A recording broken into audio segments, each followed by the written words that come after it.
한국의 겨울철은 굉장히 혹독하기로 유명합니다.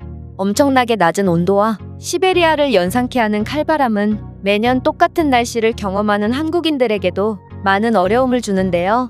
하지만 이런 혹독한 겨울철, 한국을 방문한 외국인들은 한국의 엄청나게 낮은 체감온도를 보고 겁을 먹었지만 한국에서 지내다 보니 생각보다 그렇게 춥지는 않았다는 의외의 반응을 보이곤 합니다.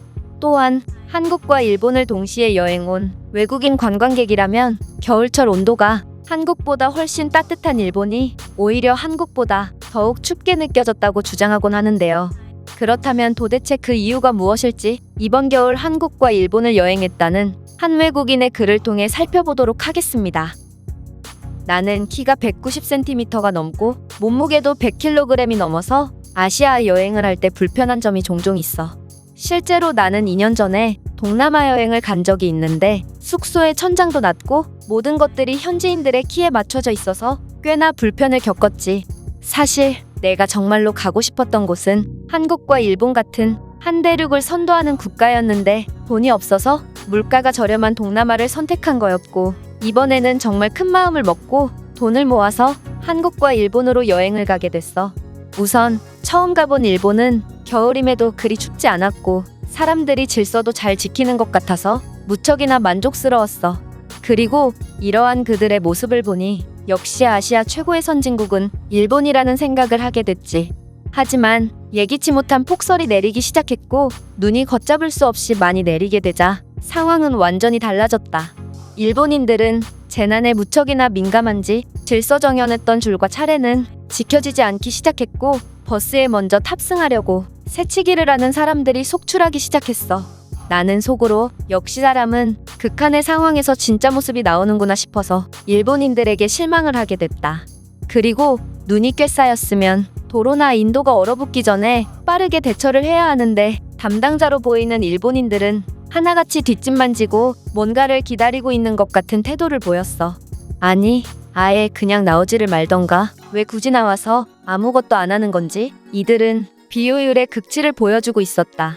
아마 매뉴얼이 없으면 아예 뭔가를 해보려고 시도조차 안 하는 일본인들은 빠르게 대처해야만 하는 상황에서도 그저 아무런 대응도 못하며 상부의 지침을 무조건적으로 기다리고 있던 것 같은데 정말 답답하기만 했다.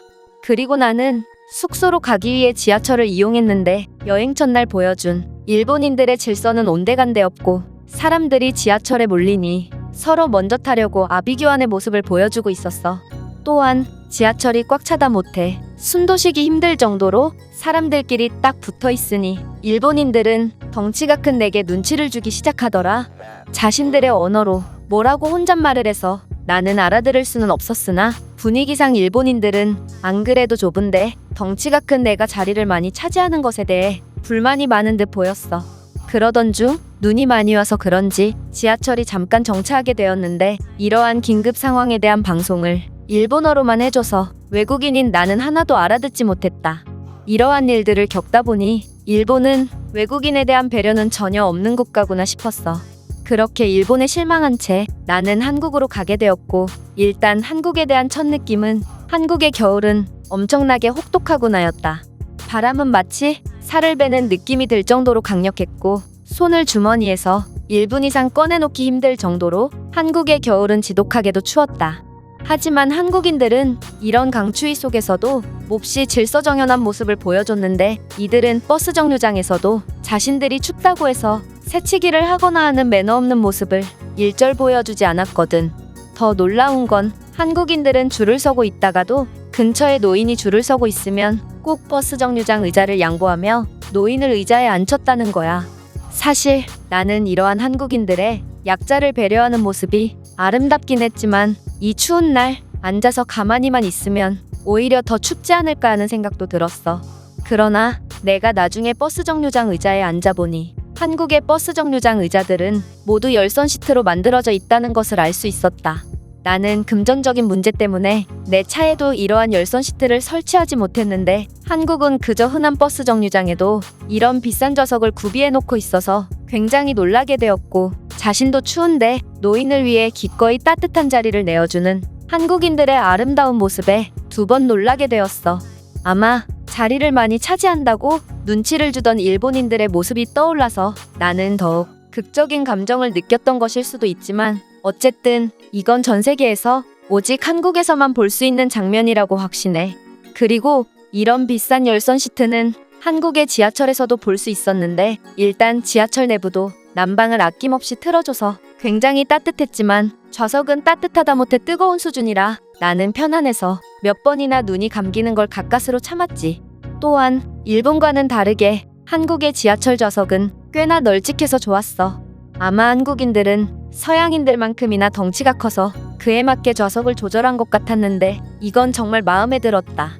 그리고 한 번은 한국의 퇴근 시간에 열차를 타서인지 지하철 내에는 정말 발 디딜 틈 없이 사람이 많았던 적이 있었는데 나는 일본에서의 좋지 않은 기억이 떠올라 겁을 먹었지만 한국인들은 내게 전혀 눈치를 주지 않았고 오히려 나만큼 키가 큰 사람들도 종종 보이더라. 그리고 한국인들은 이런 대혼란 속에서도 그들만의 질서를 유지하고 있었는데 마치 인간 테트리스를 연상케 할 정도로 좁은 공간에서도 기가 막히게 자리를 잡고 있어서 한국인들은 엄청난 공간 절약을 하고 있었어. 또한 이들은 그렇게 혼란스러운 와중에도 노인이 보이면 어김없이 자신들의 따뜻한 좌석을 내주고 있었지.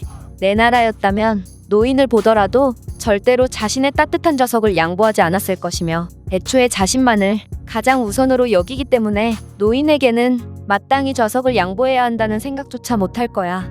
하지만 한국인들은 놀라운 시민의식으로 나를 놀라게 했지.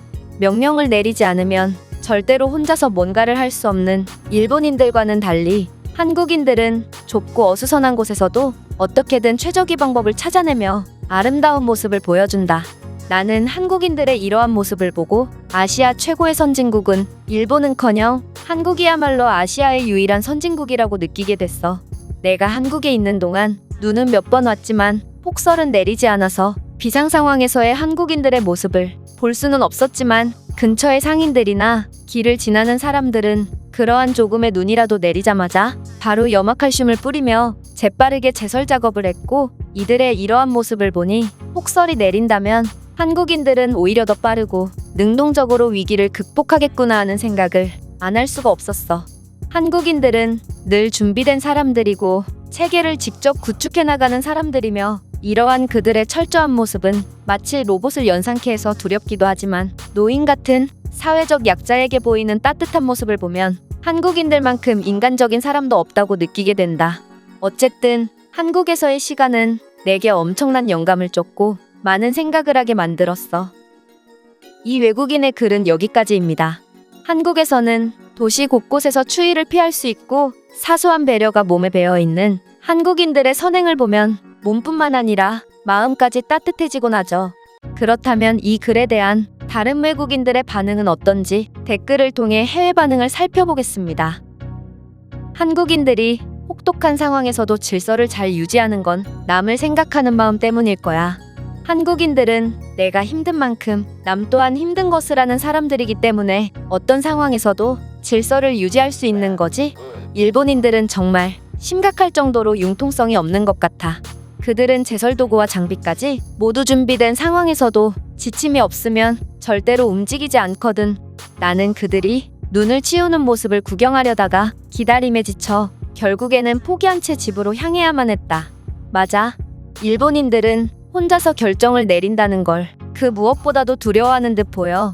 아마 그들이 아시아의 선두 자리를 한국에 뺏긴 이유도 그들의 도전에 대한 필요 이상의 두려움 때문이 아닌가 싶다. 저는 자동차에 열선 시트를 설치했음에도 기름값이 부담돼서 거의 사용하지 않는 중이에요. 한국은 얼마나 돈이 많길래 저런 열선 시트를 공공장소에까지 설치하고 가동하는 거죠? 나였으면 절대로 남에게 자리를 양보하지 않을 것 같아. 평소라면 모르겠지만 추운 겨울날 따뜻한 좌석을 양보하는 건 정말 쉽지 않을 것 같다. 부끄럽지만 나는 돈을 받고도 자리를 양보하지 않을래. 안타깝긴 해도 어차피 남일일 뿐이고 남을 위해 고통을 감수하는 건 바보 같은 행동이라고 생각되거든. 제 경험상 한국인들이 일본인들보다 훨씬 질서를 잘 지키며 사소한 선행도 훨씬 많이 베풉니다. 하지만 아직까지도 일본을 예의의 대명사로 여기는 사람이 많은 것 같아 안타깝네요. 한국인들은 그러한 선행을 베풀고도 당연한 일을 했다고 여기며 생색을 내지 않지만 일본인들은 생색내는 걸 좋아하거든요. 따라서 한국보다 일본이 더욱 유명해질 수밖에요. 맞아. 이번 카타르 월드컵에서도 일본인들은 경기장 안에 쓰레기를 줍던데 정작 TV에 방송되지 않는 자국의 경기장은 쓰레기 천지더라. 이들은 정말 보여주기 위함이라면 영혼까지도 팔 사람들처럼 보여. 제가 준비해온 내용은 여기까지입니다. 끝까지 시청해주셔서 진심으로 감사드리며 여러분들의 구독과 좋아요, 알림 설정은 영상 제작에 큰 힘이 됩니다. 이상 세모튜브였습니다.